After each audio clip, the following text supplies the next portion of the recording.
Welcome back to our channel Pooja foods. ఈరోజు మన వీడియోలో పల్లి పౌడర్ ఎలా చేయాలో చూద్దామండి. ఈ పల్లి పౌడరు మన బీన్స్ తాలింపు, కాకరకాయ తాలింపు, బెండకాయ తాలింపు అన్ని తాలింపులోకి వేసుకోవచ్చు. అంత బాగుంటుంది, కమ్మగా ఉంటుంది. పౌడర్ ఎలా చేయాలో చూసిద్దామా. ముందుగా ప్యాన్ తీసుకోవాలండి. ప్యాన్లో 1 కప్ దాకా పల్లీలు తీసుకోవాలి. పల్లీలు ఇలా దోరగా ఫ్రై చేసుకోవాలండి.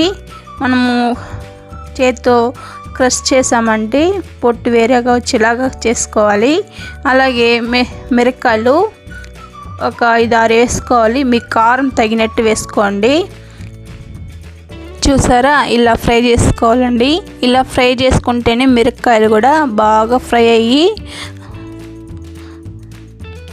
మన గ్రైండ్ చేయగానే మిక్సీలో పౌడర్ అయిపోతుంది. అలాగే మనం ఇప్పుడు చల్లారి పెట్టుకోవాలి. వేడిగా వేసామంటే పొగలు వచ్చేస్తుంది, మెత్తగా ఉంటుంది, అలాగే ముద్దగొడుతుంది అనమాట. ఇలా చల్లారిన తర్వాతే మనము పౌడర్ అనేది చేసుకోవాలి. అలాగే వెల్లుల్లి దీంతో వేసుకోవాలండి. మీకు సపరేట్ కావాలంటే దంచి వేసుకోండి. దీంతో వేసుకుంటే టేస్ట్ కలిసి వస్తుంది అనమాట.